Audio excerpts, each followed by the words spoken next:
அனைவருக்கும் வணக்கம். இந்த வீடியோவில் என்ன பார்க்க போறோம்னா, ஒரு பிரைவேட் லிமிடெட் கம்பெனிலேருந்து ஒர்க் பண்ணுறதுக்கான ஒரு வாய்ப்பு வந்து வெளிவிட்டிருக்காங்க. அதாவது கஸ்டமர் சர்வீஸ் ஏஜென்ட்டாக எங்கே அப்படின்னா ஏர்போர்ட்டில் வந்து இந்த கஸ்டமர் பேக் ஹேண்டில் பண்ணுறது. ஸோ அவங்களுக்கு இந்த மாதிரியான இந்த ஒர்க்லாம் செய்கிறதுக்கான அந்த கஸ்டமர் சர்வீஸ் அப்படிங்கிற அந்த போஸ்ட் தான் வந்து இப்போ வெளியிட்டிருக்காங்க. எதில் அப்படின்னா ஐஜிஐ அவிடேஷன் சர்வீஸ் பிரைவேட் லிமிடெடுங்கிற அந்த கம்பெனிலேருந்து 1000க்கும் மேற்பட்ட அந்த வேகன்சி வந்து வெளியிட்டிருக்காங்க. ஸோ அதை பற்றி டீட்டெயில்டான நோட்டிஃபிகேஷனை பார்த்து தெரிஞ்சுக்கலாம். IGI aviation service private limited இது வந்து ஒரு ரிஜிஸ்டர்ட் கம்பெனி. பட் ஆனால் இது வந்து கவர்மெண்டட் கிடையாது, ப்ரைவேட்டட் கம்பெனி இது. ஸோ இந்த ப்ரைவேட் கம்பெனியில் வந்து இன்றைக்கி ஒரு நோட்டிஃபிகேஷன் வெளியிட்டிருக்காங்க. என்ன அப்படின்னா, IGI aviation service leading aviation service provider at Delhi airport invite online application for the different ground departments of IGA airport such airlines, ground handling companies, அப்புறம் hospitality, retail outlet, food court, அப்புறம் cargo for CSA profile மூலிமா வந்து இதில் எல்லாம் வந்து work பண்ணுறதுக்கான அந்த recruitment தான் இது. ஸோ கீழே வந்து என்ன கொடுத்துருக்காங்க அப்படின்னாங்கன்னா, இன்னையிலேருந்து இதற்கான ஆன்லைன் அப்ளிகேஷன் ஓப்பன் ஆகுது. 22 மார்ச் வந்து இதற்கு லாஸ்ட் டேட்டு. ரிட்டன் எக்ஸாம் வந்து to be announce later. So exam result வந்தீங்கன்னா 15 நாளுக்கு அப்புறம், எக்ஸாம் எழுதி 15 நாளுக்கு அப்புறம் வந்து உங்களுக்கு ரிசல்ட் வரும். ஸோ எந்த பொசிஷன் அப்படின்னா, customer service agent 10th +2 recognised போர்டில் படிச்சிருக்கிறவங்க வந்து இதுக்கு எலிஜிபிள் அப்ளை. 18லேருந்து 30 வயசுக்குள்ளே இருக்கணும். இதுக்கு இதெல்லாம் எந்த ஏஜ் ரிலாக்ஸேஷனும் கொடுக்கல. மொத்த ஓவர் வேகன்சி பார்த்தீங்கன்னா 1074 வேகன்சி சொல்லியிருக்காங்க. இதில் வந்து போத் ஃபீமேல் அண்ட் மேல் கேண்டிடேட் வந்து அப்ளை பண்ணலாம். ஃப்ரெஷராக இருக்கிறவங்களும் வந்து இதுக்கு அப்ளை பண்ணலாம். ஸோ இந்த அபிடேஷன் ஏர்லைனுக்கு வந்து எந்தவித சர்டிஃபிகேட்டோ அல்லது டிப்ளமோ வந்து இதுக்கு தேவை கிடையாது. 12th கிளாஸ் பாஸ் பண்ணியிருக்கிறவங்க அல்லது 12th கிளாஸ் ரிசல்ட்டுக்காக வெயிட் பண்ணிட்டு இருக்காங்களா அவங்களுமே அப்ளை பண்ணலாம். ஸோ இப்போ 12th எழுதிட்டு இருக்காங்களா, 18 வயசு முடிஞ்சிருந்துச்சு அப்படின்னா நீங்கள் இதுக்கு அப்ளை பண்ணலாம். ரிட்டன் எக்ஸாம் சிலபஸ் பார்த்தீங்க அப்படின்னா, ஜென்ரல் அவேர்னஸில் 25 மார்க் இருக்கும், அவிடேஷன் நாலேஜில் 25 மார்க்கு, இங்கிலீஷ் நாலேஜில் 25, அப்புறம் அப்டிடியூட் ரீசனிங்கில் 25. ஸோ டோட்டலாக வந்து 100 கொஸ்டின்ஸ் இருக்கும். 1.5 மணி நேரம் நடக்கும். இதில் வந்து 100 மார்க்கு. ஸோ இதற்கான அந்த டீட்டெயில் சிலபஸ் கீழே கொடுத்துருக்காங்க. இப்போ ஜென்ரல் இன்டெலிஜென்ஸ் ரீசனிங்னா இதில் என்னென்ன கொஸ்டின்ஸ் வந்து உங்களுக்கு வரும் அப்படிங்கிறது தான். ஸோ இந்த எக்ஸாம் சிலபஸ் எல்லாமே வந்து 12th பேஸ் பண்ணி தான் இருக்கும். உங்களுக்கு 12th சிலபஸில் தான் வந்து இதற்கான கொஸ்டின்ஸ் எல்லாமே வரும். General English, general awareness, aviation knowledge.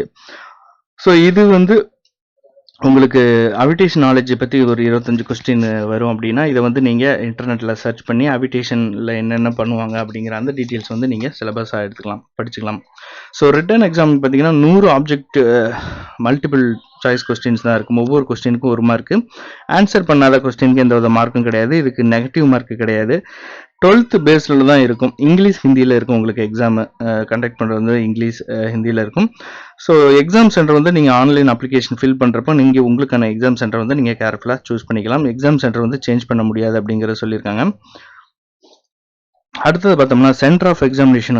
இது வந்து ஒவ்வொரு ஸ்டேட்லேயும் அதில் இருக்கிற அந்த டிஸ்ட்ரிக்டில் எந்தெந்த சென்டர் அப்படிங்கிற மாதிரி கொடுத்துருக்காங்க.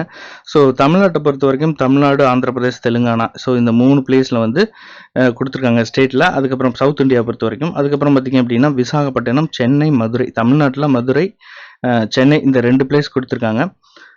ஆந்திர பிரதேஷ், தெலுங்கானா வந்து ஹைதராபாத், விசாகப்பட்டினம் கொடுத்துருக்காங்க.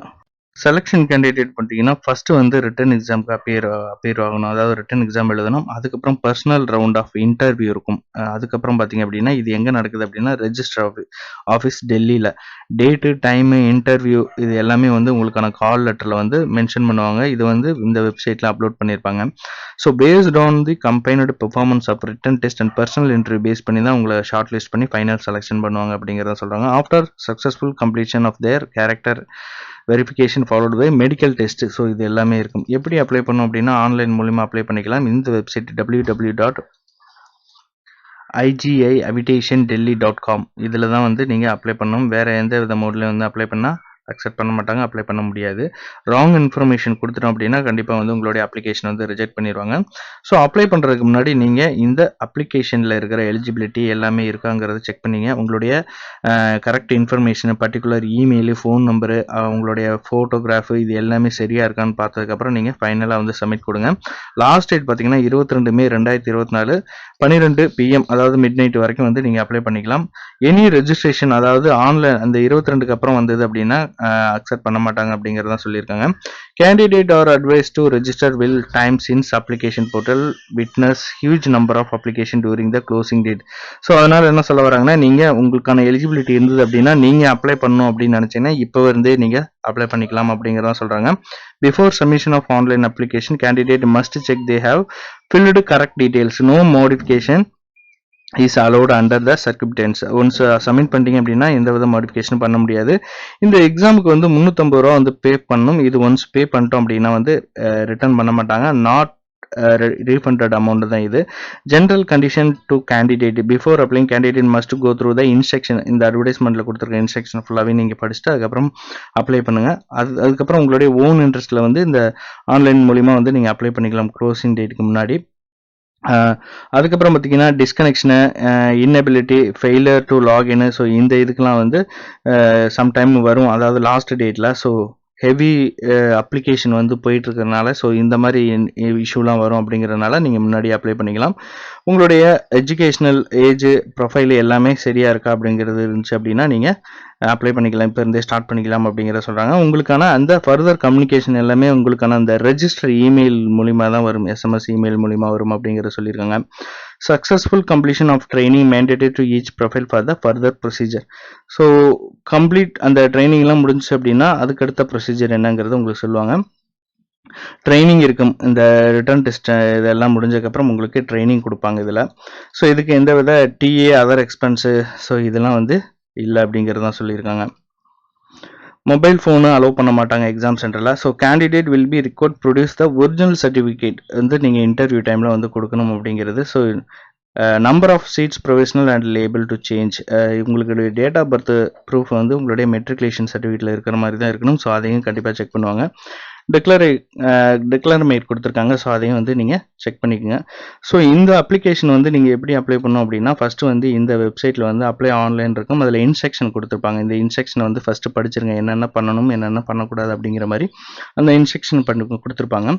எக்ஸாம் ஃபீஸ் இது எல்லாமே வந்து கொடுத்துருக்காங்க. ஸோ இதெல்லாம் முடிஞ்சதுக்கப்புறம் நீங்கள் கிளிக் ஹியர் கொடுத்துட்டு அப்ளை நவ் கொடுத்தீங்க அப்படின்னீங்கன்னா அடுத்து அப்ளை பண்ணுறதுக்கான அந்த டீட்டெயில்ஸ், ஷெடியூல் ஆஃப் ஈவெண்ட்ஸ் வரும், starting date, end date, exam date. So இது எல்லாமே இதுலேயே வந்து உங்களுக்கு ஹெல்ப் லைனு நம்பர் கொடுத்துருக்காங்க, இமெயில் ஐடி கொடுத்துருக்காங்க. ஸோ இதுக்கப்புறம் கீழே வந்தீங்க அப்படின்னா உங்களுடைய நேமு என்ன டைட்டில் அப்படிங்கிறது, ஃபாதர் நேமு, ஸோ அதுக்கப்புறம் date of birth, nationality, gender, category, அப்புறம் மேரீடா, அதுக்கப்புறம் எக்ஸாம் சென்டர். ஸோ இதில் வந்து நீங்கள் எந்த எக்ஸாம் சென்டர் சூஸ் பண்ணுறீங்க அப்படிங்கிறது வந்து நம்ம இங்கே கொடுத்துக்கலாம். அதுக்கப்புறம் பார்த்தீங்கன்னா அட்ரஸ், உங்களுடைய காண்டாக்ட் இன்ஃபர்மேஷன் வந்து கிளியராக கொடுத்துருங்க. கொடுத்ததுக்கப்புறம் எஜுகேஷனல் குவாலிஃபிகேஷன், உங்களுடைய 10th, போர்டு நேமு, 12th, அப்புறம் கிராஜுவேஷனு. ஸோ இது படிச்சிருந்தீங்கன்னா இல்லைன்னா 12th வரைக்குமே வந்து நீங்கள் என்டர் பண்ணிக்கலாம். ஸோ அதுக்கப்புறம் Aadhaar number, Aadhaar card details இதை கொடுத்ததுக்கப்புறம் எது மூலிமா இந்த அட்வர்டைஸ்மெண்ட் பார்த்துருக்கீங்க அப்படிங்கிறது வந்து நீங்கள் மென்ஷன் பண்ணணும். மென்ஷன் பண்ணதுக்கப்புறம் இங்கே வந்து உங்களுடைய ஃபோட்டோ, அதாவது 4 MPக்குள்ளே இருக்கிற ஒரு ஃபோட்டோ, பாஸ்போர்ட் சைஸ் ஃபோட்டோ வந்து இங்கே கொடுத்து ப்ரிவியூ பார்த்துட்டு, ப்ரிவியூவில் எது கரெக்ஷன் இருந்துச்சுன்னா நீங்கள் இப்போயே கரெக்ஷன் பண்ணிக்கலாம். ஒன்ஸ் சப்மிட் பண்ணிட்டீங்கன்னா பண்ண முடியாது. ஸோ எல்லாம் கரெக்டாக இருந்தது அப்படின்னா நீங்கள் சப்மிட் பண்ணிக்கலாம். உங்களுக்கு வந்து உங்களுடைய ரெஜிஸ்டர் இமெயில் ஐடிக்கு வந்து எக்ஸாம் டேட்டு அந்த டீட்டெயில்ஸ் எல்லாமே வந்து பின்னர் வந்து உங்களுக்கு அனுப்புவாங்க அப்படிங்கிறதான் சொல்லியிருக்காங்க. ஸோ எக்ஸாம் ஃபீஸோட சேர்த்து பே பண்ணணும். இதில் எல்லாருமே வந்து 350 ரூபா பே பண்ணணும் அப்படிங்கிறதான் சொல்லியிருக்காங்க. ஸோ இந்த வீடியோவை மறக்காமல் உங்கள் ஃப்ரெண்ட்ஸ் எல்லாத்துக்கும் ஷேர் பண்ணுங்கள். அவிடேஷன், அதாவது ஏர்போர்ட்டில் வந்து ஒர்க் பண்ணுறதுக்கான ஒரு சான்சஸ் கொடுத்துருக்காங்க. ஸோ அட்லீஸ்ட் நம்ம ஒர்க் பண்ணலைனாலும் இதில் எப்படி எந்த மாதிரியான அந்த செலெக்ஷன் ப்ராசஸ் இருக்குது அப்படிங்கிறது தெரிஞ்சுக்கலாம் நம்ம இதில். ஸோ உங்களுக்கு இதில் ஒர்க் பண்ணலைனாலும் இப்போ ஏர் இண்டியா, ஏர் ஏஷியா இதுலலாம் வந்து டைரக்ட் இன்டர்வியூ வந்து உங்களுக்கு வரும். ஸோ அதுலேயும் வந்து நீங்கள் ஜாயின் பண்ணுறதுக்கு இது ஒரு இதாக எடுத்துக்கலாம், உங்களுக்கு ஒரு எக்ஸ்பீரியன்ஸாக இருக்கும் அப்படிங்கிறது தான் வந்து நம்ம இதில் பார்க்கணும். ஸோ உங்களுக்கான அந்த அப்ளை லாஸ்ட் டேட் பார்த்தீங்க அப்படின்னா 22 மார்ச். ஸோ அதுக்குள்ளே நீங்கள் அப்ளை பண்ணீங்க, உங்களுக்கான எல்லா குவாலிஃபிகேஷனும் இருந்தது அப்படின்னா மறக்காமல் வீடியோவை ஷேர் பண்ணுங்கள், லைக் பண்ணுங்கள், கமெண்ட் பண்ணுங்கள். மீண்டும் ஒரு பதிவில் சந்திக்கிறேன். நன்றி, வணக்கம்.